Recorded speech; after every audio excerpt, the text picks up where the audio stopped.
Before we dive in, I just want to say the main breakdown for James 1:3 is already up on the channel. This video is a breakout session. It's here to help us put practical application to what we're hearing. Because as James reminds us, it's not enough just to listen to the word. We're called to be doers of the word. Later this week, we'll release 2 guided meditations that will take us even deeper into this verse. So stay tuned for those. James 1:3 says, "For you know that the testing of your faith produces endurance." Most of us hear testing of faith and think of big storms of life, the moments that knock the wind out of you or change your plans or shake the ground under your feet. And yes, James is talking about real trials. But here's the thing, endurance doesn't just appear out of nowhere when storms hit. You don't just wake up one morning and decide to run a marathon if you haven't been training. If you haven't been running at all, you're going to start small. Maybe a 1 mile kind of really slow-paced run or jog where you can still talk, where you're not losing your breath too much. But you don't just stop there. You do it again and again and again. And over time, you stretch that distance a little bit further, you increase that pace a little bit more. And so soon enough, that mile or that mile and a half that used to get you pretty winded pretty easily, now you're doing it without any trouble. Now you're running 5, 6, 7 miles. And that is a process. That's how spiritual endurance is formed too. You don't just stand firm in the big tests of faith by accident. You stand firm because you've been practicing standing firm in the small ones all along. Every day gives us opportunities to stay under pressure. The frustrating conversation that tempts you to respond in anger, the long wait in traffic that stirs up impatience, that hidden act of service that no one thanked you for, or the small disappointment that tested your trust in God's goodness. These are like training runs. In those moments, we can choose to lean on God, surrender our self-will, and align our heart with Him. And every time we do, something is being formed in us. This is why practices like meditation and breath prayer, moment-by-moment awareness of God are so valuable.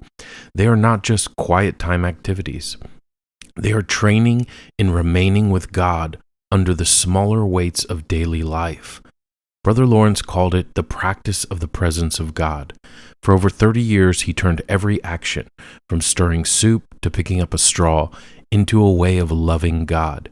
He didn't draw a line between prayer life and normal life, prayer time and normal time, because for him, all of life was lived with God, that constant turning of his heart toward God.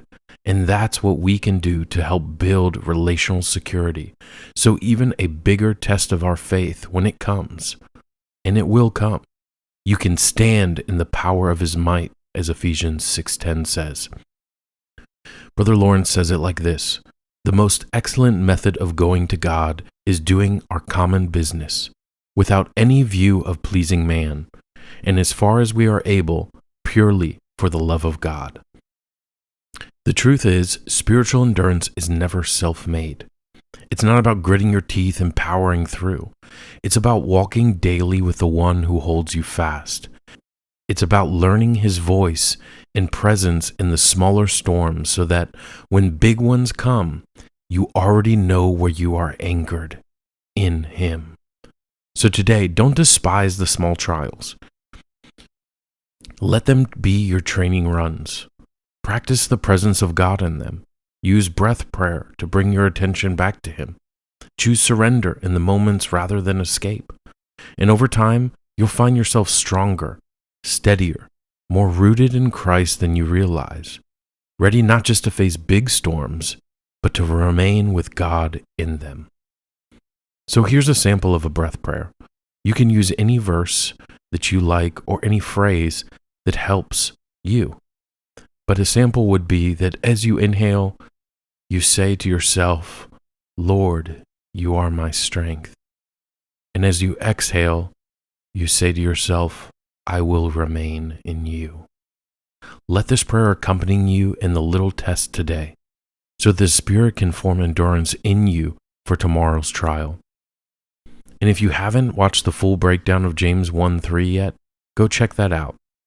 It's the foundation for everything we're talking about here. This breakout is just about taking what we've learned and putting it into practice.